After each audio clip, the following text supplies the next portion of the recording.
Hello, and welcome to the Everyday Business Problems Podcast. I'm your host, Dave Crysler. Each episode, we talk to business leaders and subject matter experts to learn about the challenges they've overcome and the challenges they still face. You'll hear fresh insights, real talk, and get inspiration to grow your business. Hey everybody, and thanks for joining me on another solo episode of the Everyday Business Problems Podcast. We are diving into root cause analysis today, a topic that I feel like doesn't get enough attention, and the attention that it does get, oftentimes the questions that surround it are, I think we've got to the root cause, but reality and results say something different. So I work with a lot of different companies that are struggling with intermittent quality issues, and that makes it really challenging, not just to go through root cause analysis, but also to create preventative measures ultimately. So we're going to dive into a couple of different templates that I really like to use depending on the complexity of the issue that we're working through, and also talk about some of the hard lessons learned in my journey of doing root cause analysis and problem solving. I think I've told some of these stories before in different areas, but it certainly applies to root cause analysis. Just kicking things off, according to ASQ, the American Society for Quality, the typical business spends somewhere between 15 and 20% of their annual revenue on quality-related issues that potentially could have been avoided with a better root cause analysis process.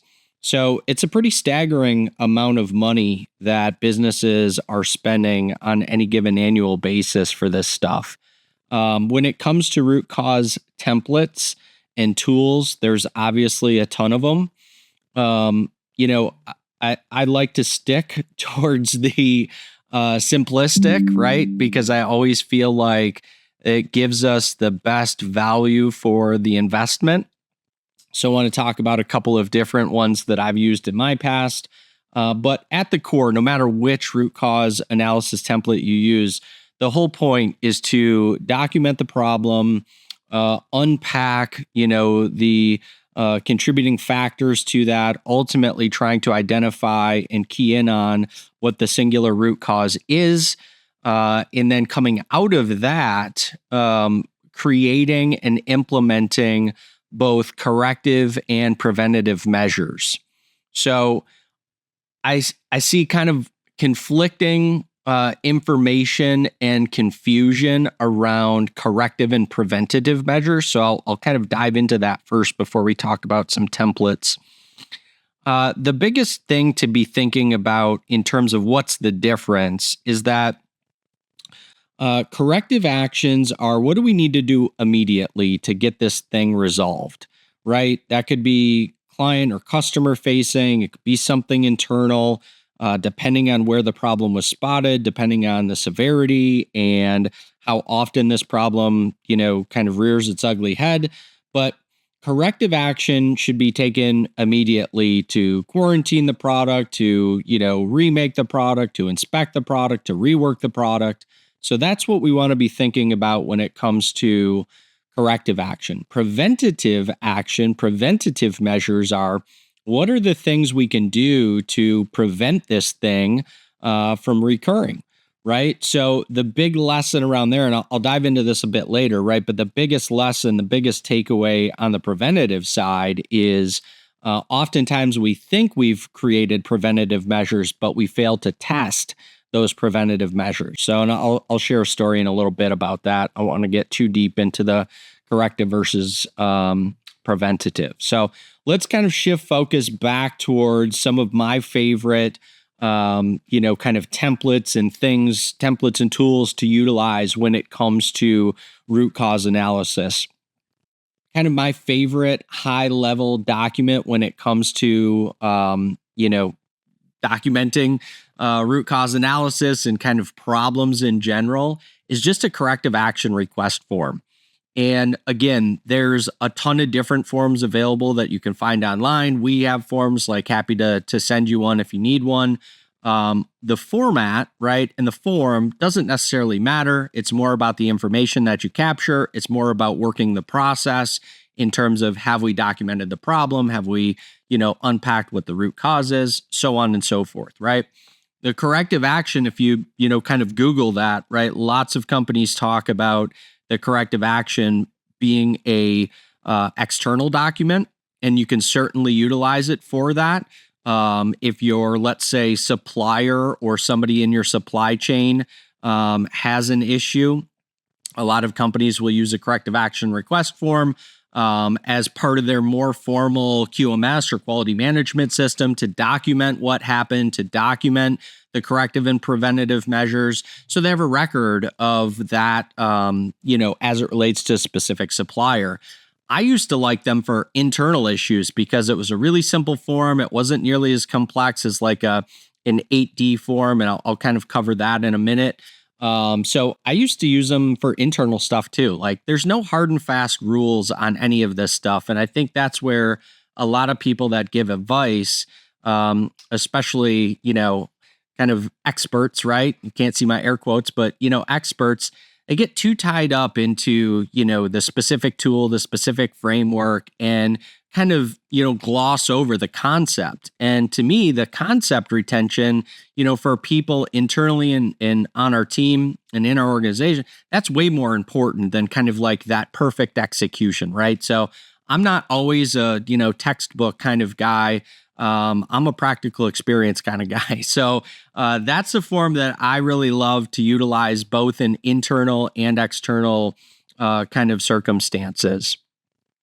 The other tool that you'll hear me talk a lot about, and there's some video resources we have available on the website, but that is, the 5 whys method. And again, sometimes this gets left at a really high level, and it's kind of easy to gloss over what the point of the 5 whys are.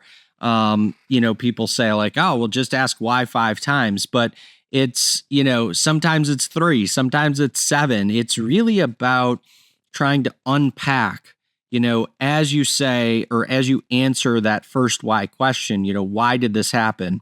It's really easy to kind of leave that at the surface level. And so this is like many things. The 5 whys is very simple in theory, and sometimes not so easy to execute.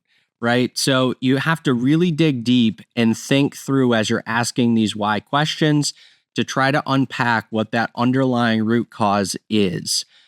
So again, I've got a bunch of different resources and videos and templates on this stuff, so I'm not going to dive too deep into it, but that is probably my, kind of number one go-to in terms of root cause analysis when we're trying to unpack like what really happened here, what were the contributing factors, how can we potentially control those contributing factors? And that then is what leads us ultimately to, working towards that preventative measures. So we have the ability to test against it, right? The third kind of tool that I love when it comes to root cause analysis, and this is typically reserved from my perspective for, a little bit more complex, errors, right? Or problems. And because it is a bit more involved in terms of, the steps and kind of the documentation and paperwork, right? So the 8Ds is all about a defined process approach to root cause analysis. So again, tons of different templates to use. This one is a little bit more standardized. So if you Google 8D report or 8D problem solving approach, you'll come across a whole slew of different examples of this, but most of them will pretty much mirror each other. Again, if you need an example of this, just, ping me somewhere, LinkedIn or Twitter, find us on the website, and I'm happy to send you over a template for you to utilize. again, this is a little bit more of a I don't want to say rigid process, but defined process. So I kind of reserve this for something that is a bit more complex in terms of the problem. That could be because it's intermittent. It could be because of the kind of dollar value exposure. It could be because of the sheer number of issues that we're dealing with kind of across the business landscape. So maybe this is a problem that has impacted many clients or customers. And for you, that could be, 5 clients or customers. That could be 500, right? Like it depends on your client base and, order cycle. It depends on a bunch of different factors. So, it's kind of best for you to understand these tools and then, pick the kind of most appropriate and suited tool at a very high level, right? Like all of these tools kind of walk you through a similar process. So I want to kind of dive into that now in terms of, what are the steps that you kind of need to take regardless of the tool that you ultimately pick to document this stuff. First and foremost, right? Define the problem. Again, this tends to be a challenge for people. It sounds very simple, and it is, but ensuring that the people that are participating in the root cause analysis process, ensuring that you have a well-defined problem statement takes a bit of practice. So you don't want it to be really complex and long. You don't want it to be multiple problems that are stated in there. Those are some of the things that I tend to see as we're starting to work through this. And honestly, the best place to start, if you're already tracking where you guys have had, quality defects or service level, kind of defects or issues. If you're tracking this stuff already, like start taking a look at that. Say like, hey, what are our top 10? What are our top 5 kind of problem areas here? And let's start to go through this process, right? So defining the problem is obviously, a critical piece of this puzzle. Step 2, gathering data, right? Understanding what all the different touch points are, what all the contributing factors are in terms of, possible causes for this situation. Those two things kind of combined with each other. From a pure data perspective, it obviously depends on what information you're tracking, what technology you have access to, depending on, your level within the organization, depending on a bunch of other factors, right? So, gathering data, though, becomes critical from the perspective of saying, like, how can we either ensure, right? So like thinking through like the testing part of this, how can we ensure that we've not, that we've created a preventative action that will allow us to avoid this in the future? How can we take a look at this through a data lens to say like, maybe this has something to do with, a specific touch point throughout the process flow, right? We can utilize data to kind of maybe key into that. Bunch of different ways to kind of dive into the data. Again, dependent on what data we have access to, right? Some companies aren't tracking any of this stuff, right? So it's kind of like, hey, do we, can we implement some sort of a tool to track our quality management system or help us define our quality management system? Sure. Right. But if you're not tracking anything, like maybe we just start with, a yellow legal pad. And that's kind of one of my favorite examples to do, like crawl, walk, run, right? So often we're like tool centric and, solution focused where, it's got to be this big complex thing. And, if we have no visibility on this thing right now, let's get some visibility on it. And then let's utilize that visibility, that data to determine how far we need to go. Right. So step 3, kind of 2, 3, and 4, right? Those are really kind of combined. You could probably do a, 2A, 2B, so on and so forth. But, once we kind of start to define what the bounds of that data are, what we have access to, and start to identify possible causes, ultimately shortlisting into those root causes.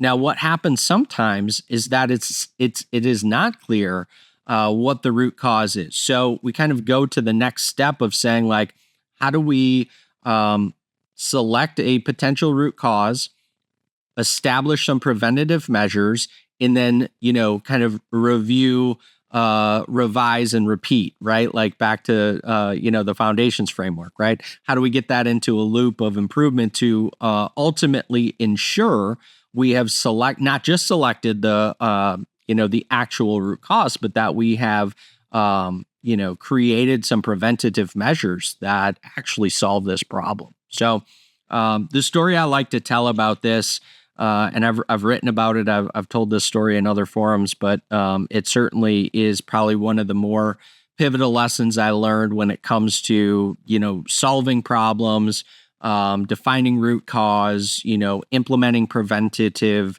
measures. And the short version of the story is that I was responsible for a facility, and we had a massive quality defect. And, through root cause analysis, we kind of, keyed in on what the root cause was. Ultimately, it was an issue. We created barcoded and numbered documents. That was what the facility did. This particular issue happened in the programming process. So you have to take this number series and program that in, and then make that available for production to be able to pull that down and apply these barcodes and numbers. So that was the root cause. The preventative action was what we had always done. We pulled everybody together. We had a bunch of meetings. We talked about the issues. We kind of retrained people on, what the programming process was. We trained people on what our QMS steps were in terms of like intermittent checks to avoid this issue, right? To catch this issue. So we did what we always do. And, my favorite part of this story, because again, it was such a pivotal lesson for me, was my boss at the time. I, called him up because obviously I was giving him updates on this situation. And I said, we got this thing solved, here's all of what we did. And, I spent, 5-10 minutes unpacking all of the stuff. Right. And he was silent for, what felt like an eternity. And his response was, "How do you know?"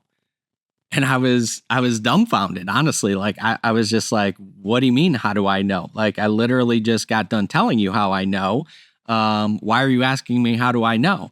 And it took like this back and forth of me being like, what are you talking about? And him saying, how do you know?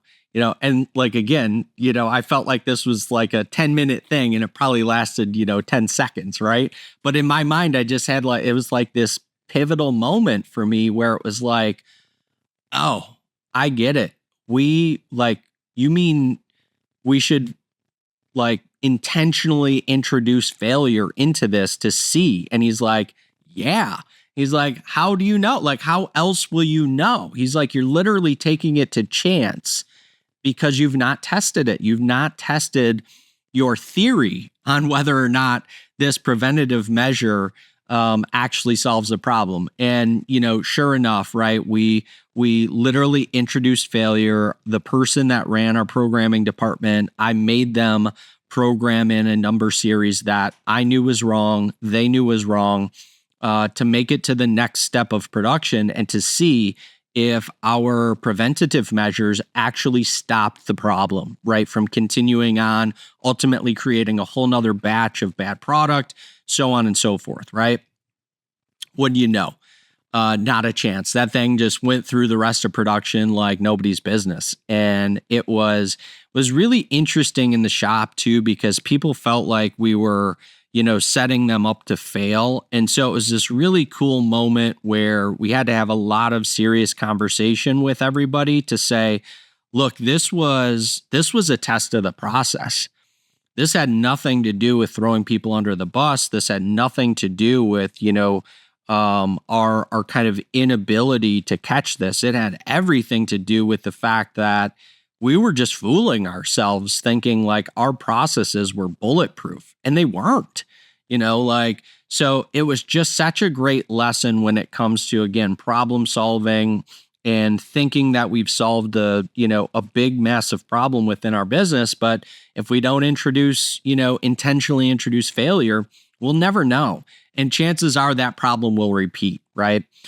So that's why a tool, no matter which tool you ultimately define, but a tool like root cause is so critical within a business. And again, doesn't have to be a product-centric business. You can apply root cause analysis to service level failures. So if you've got a team of lawyers, if you've got a team of realtors, if you've got any other type of service-based business, you could certainly apply these concepts and tools within those businesses to increase your service deliverability, and consistency, right? Like you hear a lot of conversations, obviously, about manufacturing product-centric businesses. It's easy there, to apply it. And that's where all of this stuff started. But if you're leading, or working within a service-based business, don't think that this stuff doesn't, apply to you. So, as always, a reminder,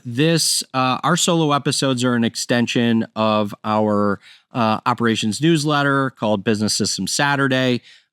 Free to sign up and subscribe for that. Send out a one actionable tip, sometimes multiple actionable tips per week, though. Always 5 minutes or less to read. You can find that and subscribe to that on the website.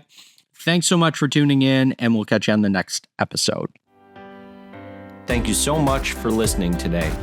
If we brought you any value, please rate, subscribe, and share our podcast. Also, be sure to connect with us on social media by searching @The Crysler Club. Until next week, I'm your host, Dave Crysler.